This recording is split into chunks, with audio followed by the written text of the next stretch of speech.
नमस्कार मित्रों, मैं चंद्रमोहन वैद एस्ट्रो सर्किल अलवर में आपका स्वागत करता हूं।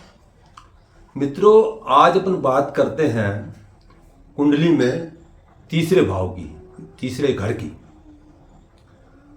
मित्रों, ये तीसरा भाव जो कुंडली में है, यह व्यक्ति के साहस पराक्रम के बारे में दर्शाता है और साथ साथ ही तीसरे भाव से भाई बहनों का सुख और यात्राओं के बारे में भी विचार किया जाता है। पराक्रम भाव होने से जातक के बाहुबल का विचार किया जाता है और साहस वीरता आदि के लिए भी तीसरे भाव को अपन देखते हैं। कुंडली में अगर तीसरा भाव कमजोर हो तो जातक में साहस की कमी नजर आती है। जातक की मानसिक स्थिति की मजबूती भी इसी भाव से देखी जाती है। इससे जातक की रुचि व शौक के बारे में भी विचार किया जाता है।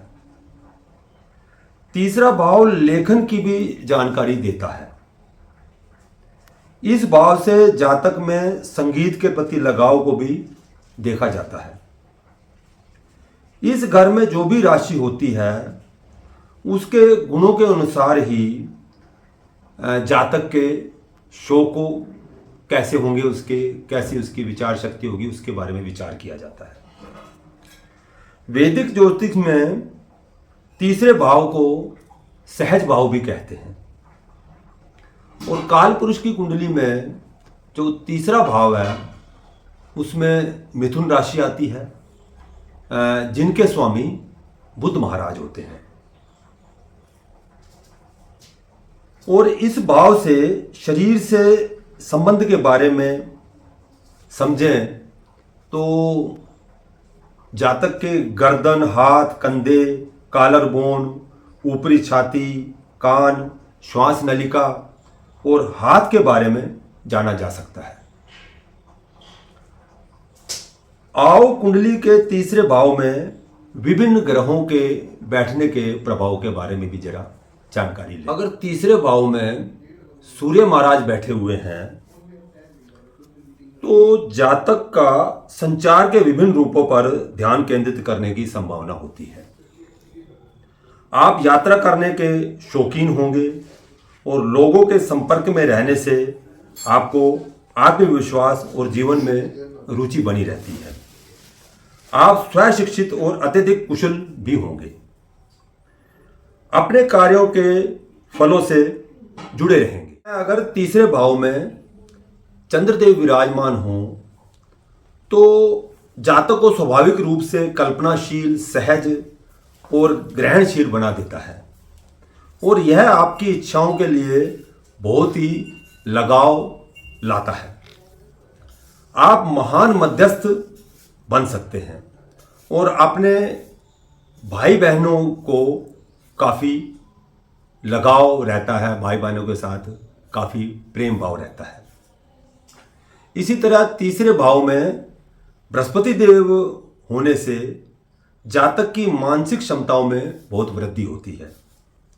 आपके अंदर नई जानकारियों को प्राप्त करने की क्षमता जागृत होती है और किसी भी काम को आसानी से करने की क्षमता भी आपके अंदर आती है। इस घर में गुरु की उपस्थिति आपकी प्रारंभिक शिक्षा के लिए भी बहुत अच्छी साबित होती है और आपके भाई बहनों, परिवार, पड़ोसियों और संघों के साथ अच्छे संबंध होने को भी दर्शाता है। तीसरे भाव में शुक्र महाराज होने से संचार के सभी क्षेत्रों में आपकी अभिव्यक्ति पाएंगे, चाहे लिखित हो या मौखिक हो। अच्छे जो है कि आपके संपर्क होंगे। आप रिश्तों को व्यवस्था से मुक्त रखना चाहते हैं। तीसरे भाव में मंगल देव महाराज होने से साहस और शक्ति व ऊर्जा को दर्शाता है। आप कई लोगों के लिए प्रेरणा स्रोत बन सकते हैं। आप मानसिक रूप से काफ़ी सतर्क और ऊर्जावान होते हैं। किसी भी काम को करने के लिए आपके अंदर एक स्पेशल टाइप की ऊर्जा नजर आती है। तीसरे भाव में बुध महाराज अगर बैठे हों तो आपको एक कुशल संचारक बना देते हैं।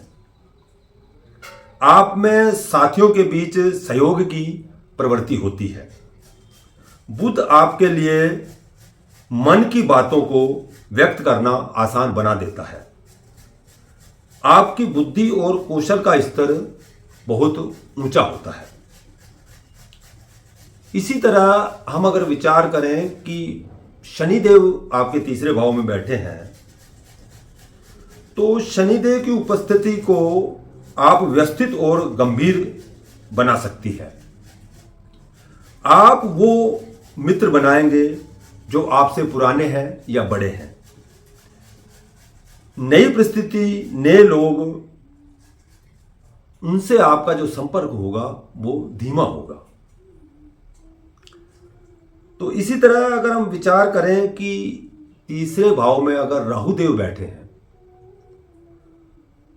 वो राहुदेव तीसरे घर में बहुत अच्छे रिजल्ट देते हैं। राहुदेव अगर तीसरे घर में बैठे हैं तो आपकी मानसिक स्थिति, आप में काम करने की ऊर्जा बहुत ही अच्छी नजर आती है।